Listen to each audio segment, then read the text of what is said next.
Welcome back to Education Matters. Did you correctly answer false? Talking about suicide is often a plea for help and a real warning that they are thinking about suicide. Now, our next guest is going to talk to us about what our schools are doing to prevent suicide, but also what we should all know about warning signs and really how to keep our children safe, and she is Kelly Lister. Kelly is the Crisis Intervention and Prevention Specialist with Wake County Public Schools. You have a master's in social work, you're a licensed clinical social worker, so you've been working in this field for a little bit. Thank you for being here with us today. Thanks for having me. So we have some more some tips and some pointers we're going to put up on the screen, because I really want to focus this segment on really two things, sort of the risk factors and warning signs, and really most importantly, what can we do? What can we do? So let's talk a little bit about those risk factors. We've got those on the screen now, so you can just sort of share with us your thoughts on this. So one of the highest risk factors are mental illness or depression or some form of anxiety. Kids will be more likely to be at risk for that if they have that in their history. Also, any kind of trauma that might have occurred, any kind of abuse puts them more at risk. Family history of suicide also puts them more at risk. Any type of loss would be a risk factor for them, and relationship issues can cause there to be more risk. Right. Is there a our organization works a lot in the childhood trauma space. There's a multiplier factor if you have several of these things. Is that Right. also true with this as well? I mean, obviously, everyone who lives on this planet deals with a lot of these things, but not everyone sort of takes that next step. Does it build up? Absolutely. You're talking about adverse childhood experiences, Yes. which is a score that you can receive based on how many different traumas might have occurred in your life. And some of the traumas may be as simple as divorce, separation, something like that. But the higher that you have on your ACE score, the more likely you are at risk. Right. Now I want to talk about warning signs. You heard our Q&A, and I have to say I think this is probably one I've learned a lot in the last couple of weeks just reading up on some of this topic. What are the warning signs? And one that was a myth to me was that if people say that out loud, they're just trying to get a rise out of you. They're just trying to shock you. They're not really. But that is actually a pretty real, one of the top warning signs is actually threatening it, right? Absolutely. Most people have told somebody. That could be through social media, it could be through artwork. So expressing thoughts about suicide is definitely a warning sign and one that you need to pay attention to and take seriously. Recent loss, and a recent loss to someone that they know who has died by suicide also can be concerning.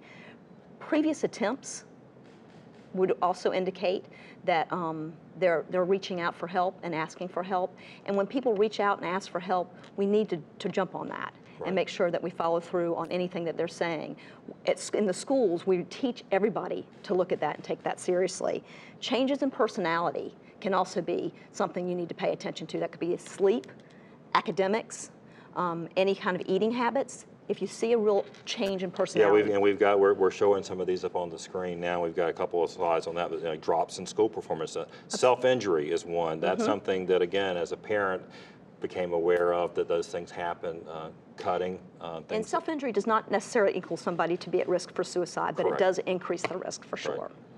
All right. Well, let's. You obviously, in your role with the schools, you're talking to teachers and counselors about what to do to prevent. So I think some of these are probably, again, because look, our schools sometimes they'll see children more than the parents see their children, Right. So they're important. But I guess what do we need to do? I guess what do you train educators to do, and then what should we as parents and just friends and family people do? So let me focus on the schools first. Okay. So for the school system, every single school year, at the beginning of the school year, it's mandated for them to see a staff awareness training. And that's given by the psychologists, the social workers, the counselors, and sometimes the nurses are present for that. And they talk about what to look for and pay attention to. And if kids say in any way, shape, or form, even through their artwork or even their writing, that they are absolutely supposed to take that seriously and really basically stop what they're doing and get somebody from the Student Services Office to come up and take care of doing a screening for that child. So this includes our bus drivers, our substitutes teachers. Folks are supposed to see this PowerPoint in order to look and know what to look for. And then, more importantly, what do we do once we have that information? Right. And so it is like it's really, it's take it seriously and take action, right? This is not something to wait. Correct. So what else? I mean, you know, as the folks who are watching the show that have children, you know, nieces, nephews, what should we be looking for? So it's really difficult, and I'm a parent of 2 teenage boys, to know what's the difference between normal teenage behavior, and then someone who might really be needing some assistance. And you're looking at behaviors that would influence their daily functioning and may last more than a couple of weeks. That's some things you need to look for to say, maybe this is not normal, like he's always in his room, never coming out, being withdrawn, feeling hopeless or helplessness. So as a parent, I think it's really important for us to pay attention to those signs, but being very involved. A lot of us think that we have to be really involved when they're little, and then we kind of let them have some freedom as they grow older. We need to be more involved. We need to know where they are. We need to know what they're looking at.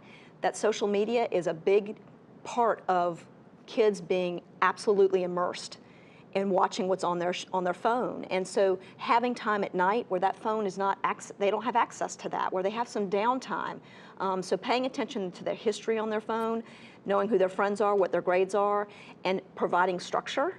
The message for kids needs to be, I'm involved in your business.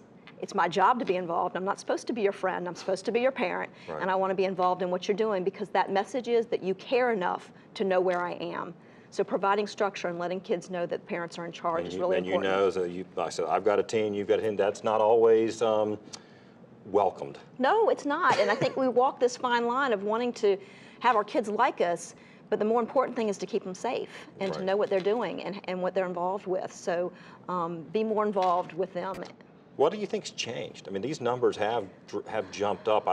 You know the Wake County numbers, and so but I'm assuming that they mirror the last decade. We've actually seen an increase in attempted suicides, and again, those numbers. I mean, what was it? A third of students have considered it. Right. I mean, that just kind of blows my mind. And I think it's a mixture of a lot of things. I think we are in a nation that we have instant information.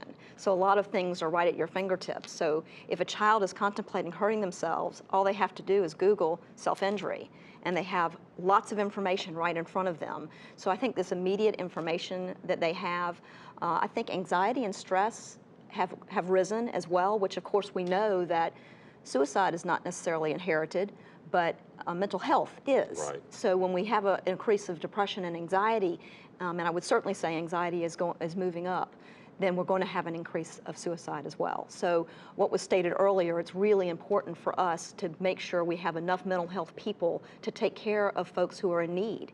A lot of times we'll have kids that we know need to have ongoing counseling or extra support, and then there's not enough agencies to take care of that. I was going to be able to sort of to wrap it up. You know, Michelle mentioned the lack of you know, a school psychologist, a resource. I mean, you got the schools, then you got the external resources. Right. Is that a challenge Absolutely. for you? Absolutely. Our ratios are not what they should be. We should have more social workers, counselors, psychologists, and nurses in the schools and available to kids more readily. But also outside agencies, there are not as many of those available because our mental health services have decreased. Yeah. And sort of real quickly, final word. What do you think is the most important thing we can do? Pay attention. Pay attention. Be involved. Listen to your kids and Absolutely. take it seriously. And never leave them alone. Get them help professionally. All right. Well, look, this is. We appreciate everything that you're doing with the school system here. This is really good information for parents. We're going to share a lot of links to various resources that folks can look up on our website at ncforum.org. So again, thank you for sharing all this information. Thanks for covering this topic. Sure. After the break, this week's final word.